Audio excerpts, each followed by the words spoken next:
Hello and welcome to a brief introduction to ENAiBLE, which is a retail and services collaborative from Carnegie Mellon University. My name is Paul Pangaro. I'm professor of the practice in the Human-Computer Interaction Institute, which is part of the School of Computer Science here at Carnegie Mellon. I'm here with my co-leads, Chris Kissel and Andrew Lee, and other associated faculty that we'll introduce shortly. ENAiBLE brings together industry leaders in retail and services, as well as academic experts in technology, business, and design. And all of these areas are required and need to be coordinated in order to succeed at bringing new technologies at scale to retail and services. This is our goal. So over the last year, we've had events that foster this rich collaboration among industry leaders and CMU faculty between our School of Computer Science and the Tepper School of Business. So the mission of ENAiBLE is to create more humane, efficient, and positive retail and service experiences. And we do that by creating a forum for conversations. These are about recent advances in areas such as service design, robotics and automation, data analytics, responsible artificial intelligence. But we want to have these conversations to learn what industry needs and to co-evolve where ENAiBLE goes in service of industry. So this is the core idea. And we want to generate vibrant conversations that begin the planning for businesses to integrate new and competitive technologies into the retail and the services sector. So I'd like to begin by bringing in one of our associated faculty, Raelin Musuraca, great colleague of ours, assistant teaching professor in the Human-Computer Interaction Institute in the School of Computer Science. Raelin, it's great to have you. Could you give a line or two about your industry background, which I think is quite important to ENAiBLE, and what value do you think ENAiBLE offers the industry? Thank you, Paul. As assistant teaching professor, I joined CMU about 3 years ago. Before that, I had a 25-year career in industry in a variety of roles. Most appropriate to this was with an American Eagle Outfitters in their e-commerce department, where we did a lot of work with customer experience and AI algorithms and things like recommendation engines. The value I see is very much so when you're in industry, being able to have these conversations to ensure that we have fair and ethical practices. And on the other hand, being also to ensure that in industry, we are implementing in a way that is efficient and smart for our business. Great. So the session that we did together for ENAiBLE was called Enhancing Customer Experience, Hype versus Reality, which is of course recorded and is available from our site, which we'll tell you about later, tell the audience later. One of the questions you addressed was, what role can AI play in empowering personal interactions? Can you give us a sense of where that went in the session that we held together? Yes, because I think it's interesting, personal interactions and AI and personal are not commonly associated with each other, right? Because when retailers think about AI, they commonly go to automation tools such as personalization algorithms or chat agents, because these tools create an immediate financial benefit, such as increased sales conversion or reduced overhead costs. Unfortunately, these automation efficiencies can widen the gulf between retailer and customer, resulting in a less human experience, a less desirable experience. In the roundtable, we discussed how winning brands will not simply replace humans with AI, but will use AI to support the sales associate or the customer service agents. We further outlined the ways in which AI can be used to give your team a better understanding of customer needs, resulting in deeper connections with your brand. Another question that I really liked that we addressed in that session was, how does the company's knowledge of the customer impact the implementation of AI for that particular business? In the roundtable, the panelists, all of them talked about starting small and working iteratively rather than investing in the build out of a complex AI initiative. But then how do you know where to start? That's where your knowledge of the customer comes in. Using research and customer journey mapping techniques, you can develop a detailed understanding of your customer needs and then identify the key moments of truth and select those 1 or 2 use cases that mean the most to your customer. When implementing AI, focus there. as those are the moments in the brand journey that can make or break the customer's opinion about your brand.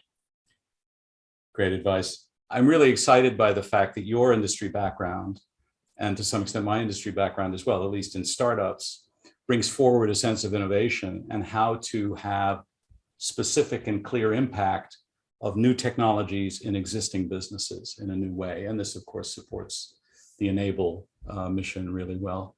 Thanks, Raelin. Looking forward to have your continued involvement in ENAiBLE in the current year. But now let me introduce Andrew Lee, one of my co-leads in ENAiBLE. Andrew. Thanks, Paul. So in addition to my role at ENAiBLE, just background, I'm an assistant professor of operations research at the Tepper School of Business. And I'd like to introduce another one of ENAiBLE's associated faculty, Raelin Montgomery, who honestly wears about 10 hats at CMU, but maybe most relevant to us, he's a professor of marketing at Tepper and heads the Masters in Business Analytics. So Raelin, a few months ago, you and I had a conversation around AI in marketing. I think we discussed a lot of very interesting topics. We've only got time probably to dive into one of those. So I'm going to be a bit biased. I chose my favorite. We talked about the fact that over the last few years, folks across industry and academia have been thinking carefully about issues around the ethics of AI and ML. So specifically in the context of marketing, can you give an example of ethics being applied to the consideration of implementing AI/ML models? Sure. If we use AI and ML for making decisions, then it's quite likely that those decisions are going to have ethical impacts. Sometimes the ethical considerations are direct. If I'm a bank and I'm thinking about denying a mortgage loan, then I need to be able to show that this denial isn't related to protected classes like age and gender and ethnicity. So sometimes ethics enters directly, but I think one of the reasons that I'm excited about the use of AI and ML for decision making is the desire to make our decisions more efficient. And oftentimes that improved efficiency has some beneficial externalities. So an example is a project that I'm working around for clothing fashion. So we want to help design better fashion. So the challenge is that oftentimes you don't know what good fashion is. You're trying to anticipate. So think about this. Clothing is typically created overseas. It's very resource and carbon intensive, and it has an oversized carbon footprint. It's estimated that clothing accounts for 4% of global carbon emissions, which is larger than that of France, Germany, and the UK combined. Now, the reason for this inefficiency is not because people in the fashion industry don't care about the environment. The problem for industry is that they can't always anticipate what consumers will like to buy. So if we can apply AI to scan through images on social media and help the retailer understand consumer trends, then the result is the elimination of waste by producing products that fit what consumers are seeking to buy. So the way I see it is that if ML and AI can make marketing more efficient, then this is going to have positive benefits throughout the supply chain, and also has positive effects on ethical and other moral considerations. That's awesome. I think,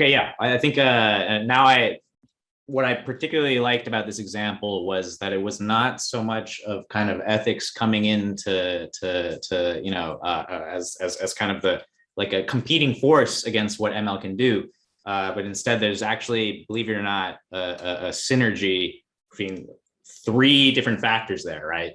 Literally marketing, ML, and ethics. Raelin, as always, thanks for your expertise. Paul, I'm going to turn it back over to you. Thanks, Andrew. Now I'll introduce the third of our associated faculty that we're introducing today. Shawn Amarati is Distinguished Service Professor of Entrepreneurship at CMU's Tepper School of Business. Shawn, great to have you. Your ENAiBLE session that we did together was called Enabling, little pun there, Innovation in Retail and Services. Could you say a little about the goals of that session, which I thought went really well? And again, the video is available, and what the outcomes were. Sure. So when we think about innovation, right, I think it's a term that gets tossed around a lot today, right? Like I think if you ask most executives in your retail organizations, do you want to be innovative or not? They'd all say yes. But the question really becomes like, okay, what do we mean by that? And so what we try to do in the talk is talk about, look, technologies like AI are opening up a world of possibility for your retail organizations. And I'm sure your organization has a lot of ideas on how to apply those ideas to make them better. And I would say that like, that's great, that's creative. It's really great to be creative and spend energy to come up with good ideas. But to me, innovation is taking those ideas then and spending those ideas to deliver more value back to the organization. So we tried to give these retail organizations a framework to think about how to take all these interesting, exciting, enabling technologies, ideas, capabilities that are now possible thanks to artificial intelligence, and actually translate that into business value by creating new transformational products and services, Paul. Great. So one of the questions also that you addressed was, what's the difference between having internal innovative and agile product teams and investing in defined, this wonderful word, intrapreneurship? So how does that work? What's the best way to do the innovation that you're talking about internally? Look, being agile is a lot like being innovative.